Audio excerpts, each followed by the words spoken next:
सुजस आवाज राजस्थान, एक आवाज जो हमेशा आपके साथ, जन जन के साथ हाजिर है। ताजा तरीन पेशकश। नमस्कार, सुजस आवाज पॉडकास्ट में आपका स्वागत है। मैं हूं आपके साथ अभिलाषा कर। एक नजर आज की सुर्खियों पर। मुख्यमंत्री फिरोजपुर फीडर के पुनर्निर्माण का करेंगे शिलान्यास। 647.62 करोड़ रुपए की परियोजना में राजस्थान और पंजाब की हिस्सेदारी। नहरी तंत्र की मजबूती से काश्तकार होंगे लाभान्वित। मुख्यमंत्री के नेतृत्व में डेयरी और पशुपालन के क्षेत्र में हो रही अभूतपूर्व प्रगति। प्रदेश के सभी 24 मिल्क यूनिट्स लाभ की स्थिति में संचालित। दुग्ध उत्पादन और कैटल फीड का वार्षिक टर्नओवर पहुंचा 10,000 करोड़ रुपए प्रतिवर्ष। 10 दिसंबर को होगा प्रवासी राजस्थानी दिवस का आयोजन। राजस्थान और वैश्विक समुदाय के रिश्तों को मिलेगा नया आयाम। और अब खबरें विस्तार से। मुख्यमंत्री श्री भजनलाल शर्मा के नेतृत्व में राजस्थान का नहरी तंत्र मजबूत बन रहा है। इसी क्रम में श्री शर्मा 5 दिसंबर को फिरोजपुर फीडर के पुनर्निर्माण कार्य का शिलान्यास करेंगे। इससे गंग नहर में वर्ष भर पानी की पर्याप्त आवक बनी रहेगी और किसान रबी व खरीफ फसलों की जरूरत के अनुसार सिंचाई कर सकेंगे। बता दें कि फिरोजपुर फीडर के पुनर्निर्माण के तहत RD0 से 168.230 तक सीसी लाइनिंग, 2 हेड रेगुलेटरों का पुनर्निर्माण, 1 हेड रेगुलेटर का नवनिर्माण, 1 क्रॉस रेगुलेटर का पुनर्निर्माण, 19 VRB DRV का पुनर्निर्माण, 3 रेलवे क्रॉसिंग ब्रिज का पुनर्निर्माण कार्य करवाया जाएगा। इन विकास कार्यों से हरिके बैराज में आने वाले अधिक पानी को फिरोजपुर फीडर में लाया जाएगा और इसका प्रत्यक्ष लाभ गंग नहर को होगा। इन पुनर्निर्माण कार्यों से गंग नहर के 3.14 लाख हेक्टेयर क्षेत्र के काश्तकार लाभान्वित होंगे और फसलों का उत्पादन भी बढ़ेगा। श्री शर्मा की पहल पर बजट घोषणा वर्ष 2024-25 में फिरोजपुर फीडर के पुनर्निर्माण के लिए 200 करोड़ रुपए का प्रावधान किया गया था। केंद्रीय जल आयोग द्वारा इस कार्य की DPR स्वीकृत की गई। इस परियोजना की कुल लागत 647.62 करोड़ रुपए है। इसमें पंजाब राज्य की हिस्सेदारी 379.12 करोड़ रुपए और राजस्थान की हिस्सेदारी 268.50 करोड़ रुपए है। वर्ष 2025 में इस परियोजना के 100 वर्ष पूर्ण होने के ऐतिहासिक अवसर पर मुख्यमंत्री श्री भजनलाल शर्मा फिरोजपुर फीडर के पुनर्निर्माण कार्य का शिलान्यास करेंगे। इससे फिरोजपुर फीडर की कुल पानी आहरण की क्षमता में वृद्धि होगी।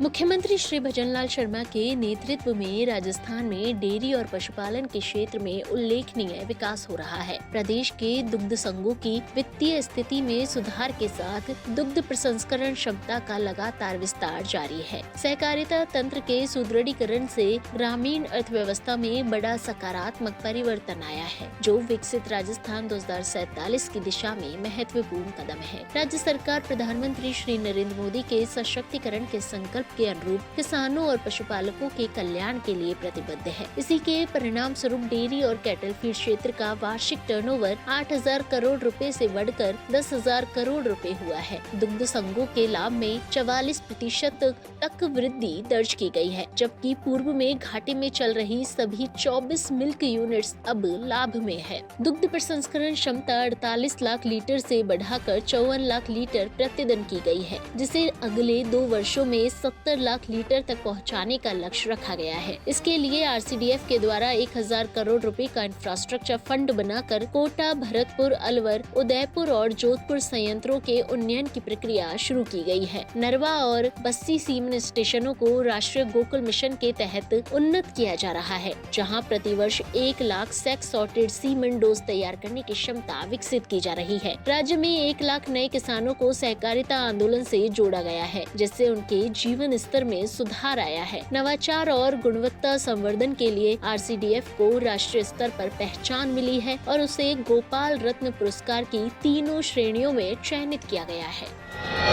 आगामी 10 दिसंबर को JECC जयपुर में आयोजित होने वाले प्रवासी राजस्थानी दिवस के अवसर पर राजस्थान अपने प्रवासी भाइयों बहनों के स्वागत के लिए पूरी तरह तैयार है। राज्य सरकार के द्वारा कार्यक्रम की सभी तैयारियों को अंतिम रूप दिया जा रहा है ताकि दुनिया के विभिन्न देशों और प्रदेशों से आने वाले प्रवासी राजस्थानी अपनी मातृभूमि की परंपरा, संस्कृति और आत्मीयता का अनुभव कर सके। यह आयोजन प्रवासी समुदाय और राज्य के बीच संबंधों को और अधिक सुदृढ़ बनाने के साथ साथ राजस्थान के विकास में उनकी सहभागिता को भी नई दिशा देगा। आप किस क्षेत्र में जाना चाहते हैं, मेरे यहाँ नोट कराइए। आपको उसी क्षेत्र में आपको फायदा भी मिलेगा, जमीन भी मिलेगी और काम करा करके भी देंगे, ये भी मैं कह रहा हूँ। राजस्थान आइए, राजस्थान में निवेश कीजिए, राजस्थान के साथ आगे बढ़िए, पधारो हमारे देश। प्रदेश में जल संरक्षण को जन आंदोलन का रूप देने के लिए कैच द रेन, कर्मभूमि से मातृभूमि और वंदे गंगा जल संरक्षण जन अभियान जैसी पहलों को समाज व उद्योग जगत से मजबूत समर्थन मिल रहा है। इसके लिए सोमवार को ही राज्य सरकार को CSR सहयोग के रूप में 130 करोड़ रुपए के MOU पर हस्ताक्षर किए गए हैं। पंचायती राज मंत्री श्री मदन दिलावर ने यूनिसेफ राजस्थान के सहयोग से आयोजित वाटर सिक्योर राजस्थान के लिए पब्लिक प्राइवेट पीपल पार्टनरशिप सम्मेलन में बताया कि यह सहयोग ग्रामीण अवसंरचना को सुदृढ़ करेगा, नवाचार को बढ़ावा देगा और पंचायतों की क्षमता निर्माण में मदद करेगा। उन्होंने कहा कि सामुदायिक सहभागिता के साथ जल सुरक्षित राजस्थान का लक्ष्य तेजी से साकार होगा। यूनिसेफ इंडिया के श्री पॉलोस वर्कनेहे और जयपुर के वॉश विशेषज्ञ श्री ऋषभ हिमानी ने इसे सतत विकास लक्ष्यों और विकसित राजस्थान 2047 की दिशा में बड़ा कदम बताया। राजस्थान को जल सुरक्षित बनाने के संकल्प को आगे बढ़ाते हुए राज्य सरकार ने Piramal foundation, PhD chambers, Ambuja foundation, ITC, HPCL, Jamunalal Bajaj trust और अर्पण सेवा संस्थान सहित अन्य भागीदारों के साथ 130 करोड़ रुपए के MOU हस्ताक्षरित किए हैं। शासन सचिव स्कूल शिक्षा श्री कृष्ण कुणाल की अध्यक्षता में RTE दिशा निर्देशों पर महत्वपूर्ण बैठक का आयोजन किया गया। इस दौरान उन्होंने निर्देश दिए कि RTE से प्रवेशित प्रत्येक बच्चे की पढ़ाई 1 अप्रैल से अनिवार्य रूप से शुरू की जाए ताकि विद्यार्थी सत्र की शुरुआत से ही नियमित होकर अपना पाठ्यक्रम पूरा कर सके। बैठक में शिकायत निस्तारण प्रक्रिया को सरल और तेज बनाने, आय सत्यापन हेतु पैन की अनिवार्यता, दस्तावेज अपलोड की अंतिम तिथि, निजी विद्यालयों द्वारा प्रवेश से इनकार कर पेनल्टी प्रावधान तथा NCERT पुस्तकों को पाठ्यक्रम में शामिल करने जैसे प्रमुख बिंदुओं पर विस्तार से चर्चा हुई। इस दौरान शासन सचिव ने निर्देश दिए कि RTE के माध्यम से पढ़ रहे विद्यार्थियों का ठहराव 12वीं कक्षा तक सुनिश्चित किया जाए और फीस पुनर्भरण योजनाओं का लाभ अधिक से अधिक बच्चों तक पहुँचाया जाए।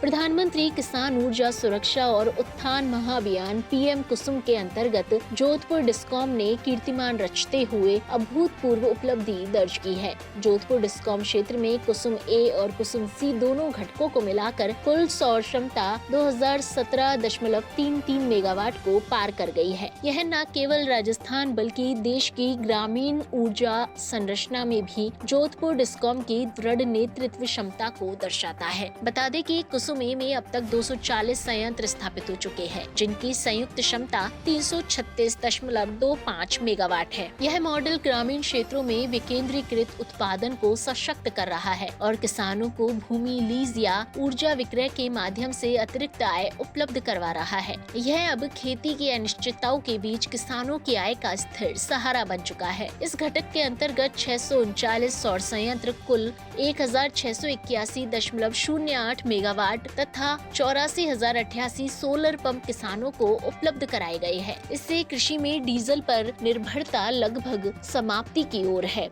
सिंचाई लागत में भारी कमी आई है, साथ ही कृषि उत्पादन की योजना पहले से अधिक सहज हो गई है। इस पहल से ऊर्जा सुरक्षा, ग्रामीण आजीविका, रोजगार, पर्यावरण संरक्षण और किसानों की आर्थिक सशक्तिकरण, इन सभी में बहुआयामी लाभ प्राप्त हुआ है। सोलर पंपों और संयंत्रों की स्थापना से स्थानीय युवाओं को रोजगार मिला है, पुनर्योजित उद्योग सृजित हुए हैं और गांवों में बिजली, जल, कृषि और जीवन स्तर में सुधार हुआ है। आप सुन रहे हैं सुजस आवाज राजस्थान।